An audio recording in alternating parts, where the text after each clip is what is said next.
Bonsoir.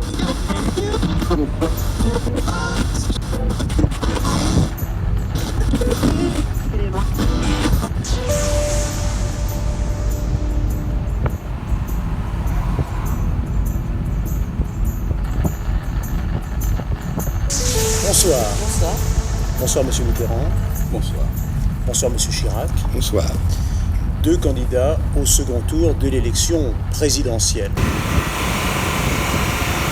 Pendant les 5 ans de gouvernement socialiste, il y a eu, en bilan, 700 000 chômeurs de plus. Je constate que pour la première fois, d'ailleurs depuis 15 ans, pour être franc, depuis mars 1987, il y a une diminution du chômage. Monsieur Mitterrand, permettez-moi de vous dire que pendant les 5 années de pouvoir socialiste, si vous reprenez les statistiques de l'INSEE, celles que personne ne conteste, il y a eu tous les jours, ouvrés, 500 chômeurs de plus. D'abord, je tiens à dire que se sont glissées quelques petites erreurs de l'analyse du Premier ministre.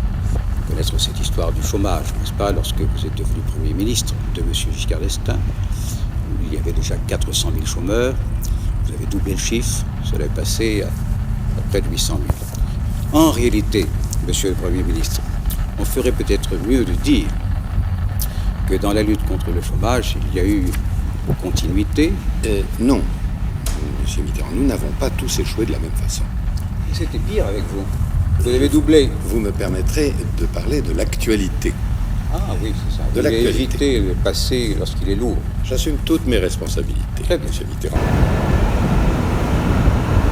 Permettez-moi juste de vous dire que ce soir, je ne suis pas le Premier ministre et vous n'êtes pas le Président de la République. Nous sommes deux candidats à égalité et qui se soumettent au jugement des Français, seul qui compte.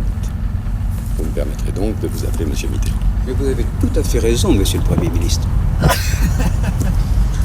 Messieurs, si vous le voulez bien, avant de donner la parole à Michel Cotta pour la prochaine question, puisque l'information a été mise en cause en quelque sorte, permettez-moi d'apporter une précision, et cette fois-ci je le fais, vous m'en excuserez, comme directeur de l'information d'Antenne 2, chaîne publique.